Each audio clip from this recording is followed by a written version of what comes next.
Hi hello friends, ವಾಣಿ Kannada cooking ಚಾನಲ್ಗೆ ಸ್ವಾಗತ. Friends, ಯಾರೆಲ್ಲ ನನ್ನ ಚಾನಲ್ನ ನೋಡ್ತಾ ಇದ್ದೀರೋ ಪ್ಲೀಸ್ ಸಬ್ಸ್ಕ್ರೈಬ್ ಮಾಡ್ಕೊಂಡು ನೋಡಿ. ನಾನು ಮಾಡುವಂಥ ರೆಸಿಪೀಸ್ಗಳು ನಿಮ್ಗೆ ಇಷ್ಟ ಆದರೆ ಲೈಕ್, ಶೇರ್ ಮತ್ತು ಕಮೆಂಟ್ ಮಾಡಿ. ಫ್ರೆಂಡ್ಸ್, ನಾನಿವತ್ತು 10 ನಿಮಿಷದಲ್ಲಿ ಬೇಳೆ ಸಾಂಬಾರನ್ನ ಹೇಗೆ ಮಾಡೋದು ಅಂತ ತೋರಿಸ್ಕೊಡ್ತಾ ಇದ್ದೀನಿ. ಕ್ವಿಕ್ ಆ್ಯಂಡ್ ಈಸಿಯಾಗಿ ಮಾಡುವಂಥದ್ದು. ತರಕಾರಿ ಏನೂ ಇಲ್ಲ ಅನ್ನೋ ಟೈಮಲ್ಲಿ ಈ ಥರ ನೀವು ಗಟ್ಟಿಯಾಗಿರುವಂತಹ ಬೇಳೆ ಸಾಂಬಾರನ್ನ ಮಾಡಿಕೊಂಡು ತಿನ್ಬೋದು. ಮುದ್ದೆಗೂ ಸಹ ಸೂಪರಾಗಿರುತ್ತೆ ಮತ್ತು ಅನ್ನ ಜೊತೆನೂ ಸಹ ಸೂಪರ್ ಅಂತಲೇ ಹೇಳ್ಬೋದು. ನಾನು ಇದನ್ನು ಬೇಳೆ ಸಾಂಬಾರನ್ನ ಹೇಗೆ ಮಾಡಿದೆ ಅಂತ ಒಂದು ಸಲ ನೋಡ್ಕೊಂಬರೋಣ ಬನ್ನಿ. ನಾನಿಲ್ಲಿ ಬೇಳೆ ತೊಗೊಂಡಿದ್ದೀನಿ, 1 ಕಪ್ಪಷ್ಟು ಬೇಳೆ ತೊಗೊಂಡಿದ್ದೀನಿ. ಇದು ತೊಳೆದು ಇಟ್ಕೊಂಡಿರುವಂಥ ಬೇಳೆಗೆ ನಾನಿಲ್ಲಿ 1 ಕಪ್ಪಷ್ಟು ಟೊಮೆಟೊ ಹಾಕ್ಕೊಂಡಿದ್ದೀನಿ. 1 ಕಪ್ ಅಂದರೆ 2 ಟೊಮೆಟೊ ಹಾಕ್ಕೊಂಡಿದ್ದೀನಿ. ಮತ್ತು 2 ಈರುಳ್ಳಿನ ಕಟ್ ಮಾಡಿ ಇಟ್ಕೊಂಡಿರುವಂಥ ಅದನ್ನು ಸಹ ಹಾಕ್ಕೊಂಡಿದ್ದೀನಿ. ಮತ್ತು ನಿಮ್ಮ ಖಾರಕ್ಕೆ ನೋಡಿಕೊಂಡು ನೀವು ಒಂದು 2 ಅಥವಾ 4 ಇಲ್ಲಿ ನಾನು ಹಣ್ಣು ಮೆಣಸಿನ್ಕಾಯಿ ಮತ್ತು ಹಸಿರು ಮೆಣಸಿನ್ಕಾಯಿ 2 ಸಹ ತೊಗೊಂಡಿದ್ದೀನಿ. 4 ಮತ್ತು ಇದಕ್ಕೆ ಅರಿಶಿನ ಹಾಕ್ಕೊಂಡಿದ್ದೀನಿ. ಮತ್ತು ಒಂದು ಅರ್ಧ ಸ್ಪೂನಷ್ಟು ಆಯಿಲ್ ಹಾಕ್ಕೊಳ್ಳೋಣ. ಚೆನ್ನಾಗಿ ಬೇಯೋದಕ್ಕೋಸ್ಕರ ನಾವು ಅರಿಶಿನ ಹಾಕ್ಕೊಂಡಿದ್ದೀವಿ. ಆಯಿಲ್ ಏನಕ್ಕಪ್ಪ ಹಾಕ್ಕೊಂಡಿರೋದು ಅಂದರೆ ಇದು ಮೇಲೆ ಉಕ್ಕಿ ಬರಬಾರ್ದು ಅಂತ ಆಯಿಲ್ ಹಾಕ್ಕೊಂಡಿದ್ದೀವಿ. ಇದನ್ನು ನಾವು 2ರಿಂದ 3 ವಿಷಲ್ ಹಾಕಿಸ್ಕೊಳ್ಳೋಣ. ಇಲ್ಲಿ ನಾನು ಹುಣಸೆಹಣ್ಣು ತೊಗೊಂಡಿದ್ದೀನಿ, ಒಂದು ಅರ್ಧ ನಿಂಬೆಹಣ್ಣು ಗಾತ್ರದ ಹುಣಸೆಹಣ್ಣು ತೊಗೊಂಡಿದ್ದೀನಿ. ಇದನ್ನು ಸಹ ನೆನೆಯೋದಕ್ಕೆ ಇಟ್ಕೊಂಡಿದ್ದೀನಿ. ಇಲ್ಲಿ ಒಗ್ಗರಣೆಗೆ ನಾನಿಲ್ಲಿ ಕರಿಬೇವು, ಒಣಗಿದ ಮೆಣಸಿನ್ಕಾಯಿ ಮತ್ತು ಬೆಳ್ಳುಳ್ಳಿ, ಕೊತ್ತಂಬರಿ ಸೊಪ್ಪು, ಇಲ್ಲಿ ನಾನು ಸಾಂಬಾರು ಪೌಡರ್ ಒಂದು 3 ಸ್ಪೂನಷ್ಟು ತೊಗೊಂಡಿದ್ದೀನಿ. ಈಗ 3 ವಿಷಲ್ ಆಗಿದೆ. ನೋಡೋಣ ಹೇಗೆ ಬಂದಿದೆ ಅಂತ. ನೋಡ್ತಾ ಇರ್ಬೋದು, ನೋಡಿ ಎಷ್ಟು ನೀಟಾಗಿ ಬೆಂದಿದೆ ಅಂತ. ನಾವು ಅರಿಶಿನ ಹಾಕಿರೋದ್ರಿಂದ ಬೇಳೆ ತುಂಬ ಚೆನ್ನಾಗಿ ಬೆಂದಿದೆ. ನಾವು ಎಣ್ಣೆ ಹಾಕಿರೋದ್ರಿಂದ ಅದು ಮೇಲೆ ಉಕ್ಕಿ ಬಂದಿಲ್ಲ. ಈಗ ನೋಡ್ತಾ ಇರ್ಬೋದು ಎಷ್ಟು ಚೆನ್ನಾಗಿ ಬೆಂದಿದೆ. ಇದನ್ನು ಎತ್ತಿ ಪಕ್ಕಕ್ಕೆ ಇಟ್ಕೊಳ್ಳೋಣ. ಇಲ್ಲಿ ನಾವು ಒಂದು ಪಾತ್ರೆಗೆ ಒಂದು 2ರಿಂದ 3 ಸ್ಪೂನಷ್ಟು ಆಯಿಲ್ ಹಾಕ್ಕೊಳ್ಳೋಣ. ಇದಕ್ಕೆ ನಾವು ಆಯಿಲ್ ಬಿಸಿ ಆದ ನಂತರ ಸಾಸಿವೆನ ಹಾಕ್ಕೊಳ್ಳೋಣ. ಇಲ್ಲಿ ಒಂದು 1/4 ಟೀ ಸ್ಪೂನಷ್ಟು ಸಾಸಿವೆನ ಹಾಕ್ಕೊತಾ ಇದ್ದೀನಿ ನಾನು.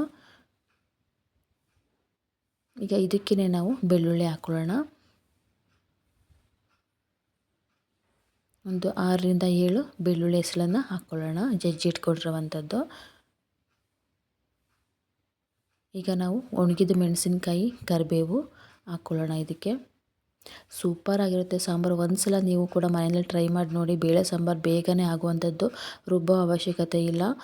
ಸಾಂಬಾರು ಪುಡಿ ಒಂದಿದ್ದರೆ ಸಾಕು ಮತ್ತು ಬೇಳೆ ಇದಿದ್ದರೆ ಸಾಕು. ನೀವು ಬೇಗನೆ ಮಾಡ್ಕೊಂಡು ತಿನ್ಬೋದು. ಮುದ್ದೆಗೆ ಸ್ವಲ್ಪ ಗಟ್ಟಿ ಮಾಡಿಕೊಂಡ್ರೆ ಮುದ್ದೆಗಾಗುತ್ತೆ, ಸ್ವಲ್ಪ ತೆಳು ಮಾಡಿಕೊಂಡ್ರೆ ಅನ್ನಕ್ಕಾಗುತ್ತೆ. ಸೂಪರಾಗಿರುತ್ತೆ ಅಂತಲೇ ಹೇಳ್ಬೋದು. ಇದಕ್ಕೆ ನಾನು ಸ್ವಲ್ಪ ಹಿಂಗೆ ಹಾಕ್ಕೊತಾ ಇದ್ದೀನಿ.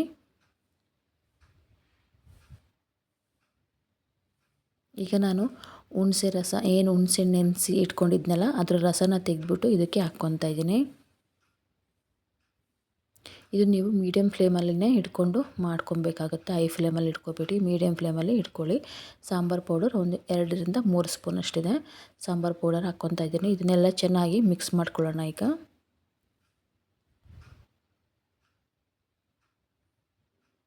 ಇದೆಲ್ಲ ಚೆನ್ನಾಗಿ ಮಿಕ್ಸ್ ಮಾಡ್ಕೊಳ್ಳೋಣ. ಆನಂತರ ನಾವು ಇದಕ್ಕೆ ಸ್ಮ್ಯಾಶ್ ಮಾಡಿ ಇಟ್ಕೊಂಡಿದ್ವಲ್ಲ, ಬೇಯಿಸಿ ಇಟ್ಕೊಂಡಿರುವಂಥ ಬೇಳೆನ ಹಾಕ್ಕೊತಾ ಇದ್ದೀನಿ. ನಿಮ್ಗೆ ಗಟ್ಟಿ ನೋಡಿಕೊಂಡು ನೀವು ಇದಕ್ಕೆ ನೀರು ಹಾಕ್ಕೊಬೇಕಾಗುತ್ತೆ. ಸ್ವಲ್ಪ ಗಟ್ಟಿ ಬೇಕು ಅಂದರೆ ಸ್ವಲ್ಪ ನೀರು ಹಾಕ್ಕೊಳ್ಳಿ, ಸ್ವಲ್ಪ ತೆಳು ಬೇಕು ಅಂದರೆ ಸ್ವಲ್ಪ ಜಾಸ್ತಿ ನೀರು ಹಾಕ್ಕೊಂಡು ಈ ರೀತಿ ಚೆನ್ನಾಗಿ ಮಿಕ್ಸ್ ಮಾಡ್ಕೊಳ್ಳೋಣ. ನೋಡ್ತಾ ಇರ್ಬೋದು ಕಲರ್ ಸಹ ಎಷ್ಟು ಚೆನ್ನಾಗಿ ಬಂದಿದೆ ಅಂತ. ಸೂಪರಾಗಿರುತ್ತೆ. ಅನ್ನದ ಜೊತೆ ಅಂತೂ, ಬಿಸಿ ಅನ್ನದ ಜೊತೆ, ಬಿಸಿ ಮುದ್ದೆ ಜೊತೆ ಸೂಪರಾಗಿ ಕಾಂಬಿನೇಷನ್ ಅಂತಲೇ ಹೇಳ್ಬೋದು. ಇದಕ್ಕೆ ನಾನು ಉಪ್ಪು ಹಾಕ್ಕೊತಾ ಇದ್ದೀನಿ, ರುಚಿಗೆ ತಕ್ಕಷ್ಟು ಉಪ್ಪು ಹಾಕ್ಕೊತಾ ಇದ್ದೀನಿ. ಈಗ ಉಪ್ಪು ಹಾಕ್ಕೊಂಡ ನಂತರ ನಾವು ಇನ್ನೊಂದು ಸಲ ಚೆನ್ನಾಗಿ ಮಿಕ್ಸ್ ಮಾಡ್ಕೊಳ್ಳೋಣ.